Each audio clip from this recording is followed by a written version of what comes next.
সম্মানিত ভাই এবং বোনেরা, আসসালামু আলাইকুম। আশা করি আপনারা সবাই ভালো আছেন। আজকে আমি আপনাদের সঙ্গে শেয়ার করব যে অনলি মাত্র 3টা গাছের পাতা দিয়ে আপনারা কিভাবে আপনার দেশি মুরগির বাচ্চা এবং মুরগিগুলোকে সুস্থ রাখবেন, সেটাই আমি আপনাদের সঙ্গে বিস্তারিত শেয়ার করব। তো আপনারা আমার হাতে যেটা দেখছেন, এটা কিন্তু আপনারা সবাই জানেন, এটা কিন্তু ভুট্টার গুঁড়া। তো আমি ভুট্টার গুঁড়াটা নিচ্ছি, আর অলরেডি আমি কিন্তু 3টা গাছের পাতার রস কিন্তু আমি অলরেডি দিয়ে দিয়েছি। তো এটা দিয়ে কিন্তু আমি মূলত খাবারটা তৈরি করব। তো আপনারা যারা যে সকল বোনেরা গ্রামে বাস করেন, আসলে গ্রামে কিন্তু আমরা যদি ওষুধ খরচটা হিসাব করি, সেক্ষেত্রে কিন্তু আমাদের আসলে দেশি মুরগিটা লালন পালন করে আসলে লাভ খুব কম হয়ে যায়। আর আপনি যদি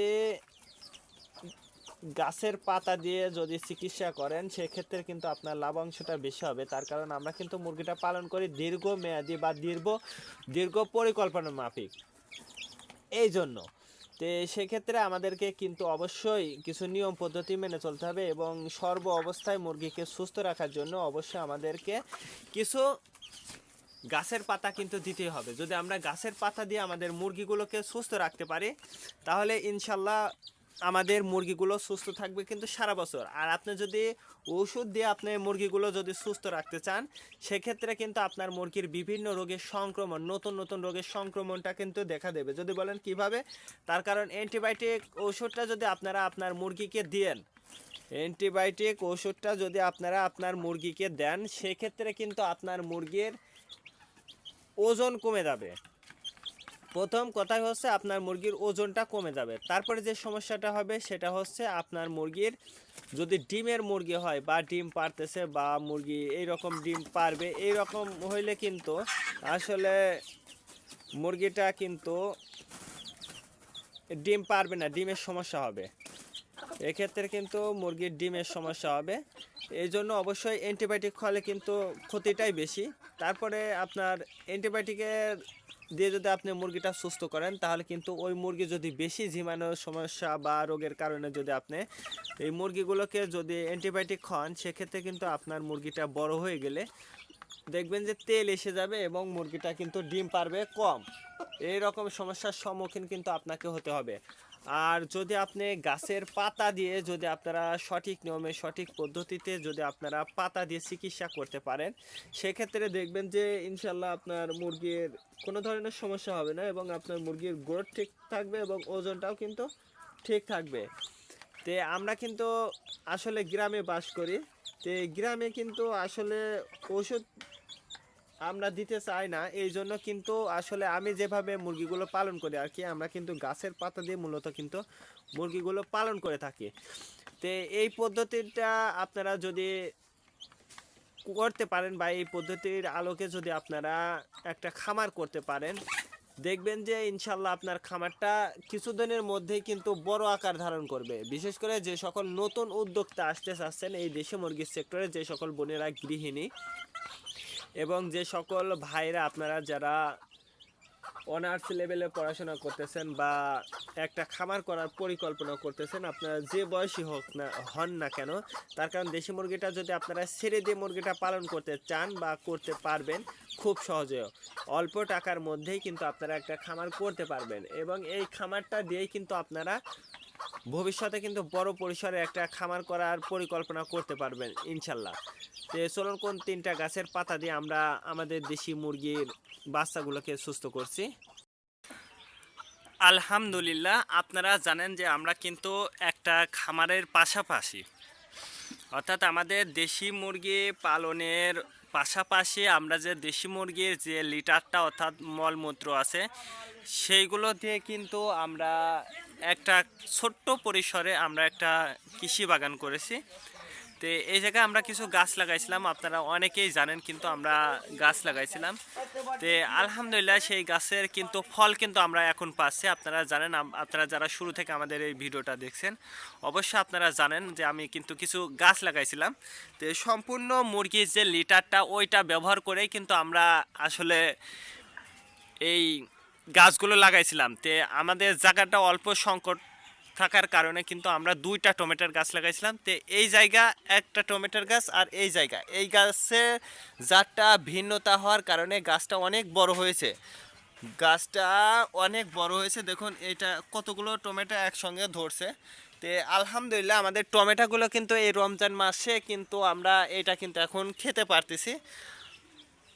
এবং আপনারা যারা এই ছোট্ট পরিসরে যাদের খামার আছে, আপনারা যাদের লিটার মুরগির যে লিটারটা, ওই লিটারটা কিন্তু আপনারা ফেলা দেওয়ার চাইতে আপনারা যাদের ছাদ আছে, ছাদ কৃষি হিসাবে কিন্তু আপনারা এই লিটারটা ব্যবহার করতে পারবেন। তো আলহামদুলিল্লাহ এই রমজান মাসে কিন্তু আমাদের টমেটো খাওয়া এবং বাগুন আমি দুইটাই আমি আপনাদেরকে তুলে আজকে দেখাবো। তো আপনারা কিন্তু এই দুইটা ফল আমার এখন আছে, অর্থাৎ ফল বলতে আমরা এটা একটা খাবার হিসাবে বলবো, যেহেতু টমেটো এবং এই যে মরচির গাছটা কিন্তু এখনো ফুল আসতেছে, কিন্তু এখনো কিন্তু মরিচ ধরি নাই। এ দেখুন, তে আল্লাহর যে নিয়ামত, এই নিয়ামতটা আমরা শুকরিয়া করে ফুরাইতে পারবো না। তার কারণ এইটুক জায়গার মধ্যে দেখুন আমি কিন্তু শাকটা বনে দিয়েছি। তে আপনারা যারা ছাদ কৃষি করতে চাচ্ছেন, দেখুন কত সুন্দর একদম গাছ থেকে পেরে। এটা কিন্তু আমরা আলহামদুলিল্লাহ আল্লাহ যদি তৌফিক দেয়, আমরা কিন্তু ইফতারের সময় আমরা কিন্তু আজকে এই সালাদ হিসাবে কিন্তু এইগুলো আমরা খেতে পারবো।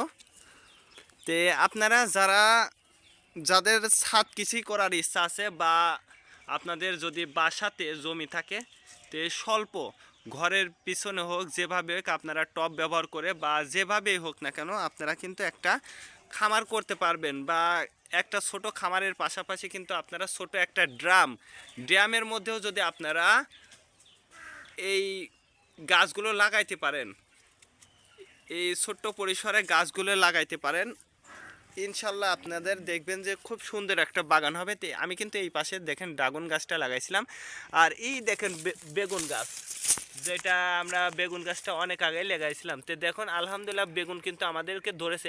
এই গাছে, এতটুকু গাছে কিন্তু আমাদের 3টা বেগুন আছে, এবং এই গাছে কিন্তু ফুল হচ্ছে। তে দেখুন এইভাবে যদি আপনারা বেগুনগুলো যদি চাষ করতে পারেন, বা আপনারা যদি ছোট্ট পরিসরে একটা বাগান করতে পারেন, আমি মনে করব যে আপনাদের যে খামার এবং এই বাগানটা আপনাদের অনেক উপকার দিবে। তার কারণ নিজের হাতে কিন্তু আপনি সবজিগুলো তুলে খেতে পারতেছেন। তো দেখুন এই জায়গা কিন্তু আমাদের মরিচ চারা আমি নতুন করে লাগাইছি, এবং বাগুন গাছটাও কিন্তু আমি লাগাইছি। তে আলহামদুলিল্লাহ আমি মনে করতেছি যে বাগুনটাও কিন্তু আমরা অতি শীঘ্রই পেয়ে যাব। তো এই গাছে দেখুন 2টা বাগুন ধরছে, আমি একটা বাগুন তুলব শুধু চপ বানানোর জন্য, যেহেতু রমজান মাস। এটাই হচ্ছে আমাদের সবচেয়ে বড় টমেটো বাগান। আর এই যে বেগুনটা আমি কিন্তু তুললাম এইমাত্র। তে এই বেগুন দিয়ে এবং এইগুলো দিয়ে কিন্তু আমি আজকে এই বাগান থেকে তুললাম। তো আপনারা যদি ছোট্ট পরিসরে যদি বাগানটা করেন, সেটা অল্প জায়গার মধ্যে আপনার ড্রামে করতে পারেন, বস্তার মধ্যে করতে পারেন, তাহলে দেখবেন যে ইনশাল্লাহ আপনি সফল একটা উদ্যোক্তা, এবং আপনি নিজে হাতে এই ফলগুলো কিন্তু খেতে পারবেন। তো চলুন, আমি যেহেতু 3টা গাছের পাতা বলেছি, চলুন দেখাই। প্রথমে আমি যে পাতাটা আমি আপনাদেরকে দেখাবো, সেটা কিন্তু আপনারা সবাই চেনেন। এটা কিন্তু গন্ধ ভাদালের পাতা। এটা দিয়ে কিন্তু আমরা কিন্তু বড়া বানা খাই, এটাই সেই গন্ধ ভাদালের পাতা। তারপরে যে পাতাটা আমার হাতে দেখতেছেন, এটা কিন্তু গাড়ের পাতা নামেই কিন্তু পরিচিত। আমাদের অঞ্চলে কিন্তু এটা গাড়ের পাতা নামেই পরিচিত। তে আপনারা যারা এই পাতাটা যেখানে পান না কেন, এই পাতাটা অবশ্যই আপনারা আপনার মুরগিকে খাওয়াইতে পারেন। এই পাতাটার সঙ্গে আরেকটা পাতা দেখাবো, সেটা হচ্ছে আপনারা সবাই চেনেন, এটা হচ্ছে পাথরচুনার পাতা। তো এই পাথরচুনার পাতা, এই মোট 3টা পাতা, এই 3টা পাতা একসঙ্গে করে মিক্সড করে যদি আপনারা আপনার মুরগিকে খাওয়াইতে পারেন, দেখবেন যে ইনশাল্লাহ আপনার মুরগিটা সুস্থ থাকবে, ভালো থাকবে। তো অবশ্যই আপনার মুরগির যদি কোনো ধরনের সমস্যা হয়ে থাকে, অবশ্যই আমাদেরকে কমেন্টে জানিয়ে দেবেন। আমরা অবশ্যই আপনার মুরগির চিকিৎসা করতে সহায়তা করব। আজকে এ পর্যন্ত, ভালো থাকবেন, আল্লাহ হাফেজ।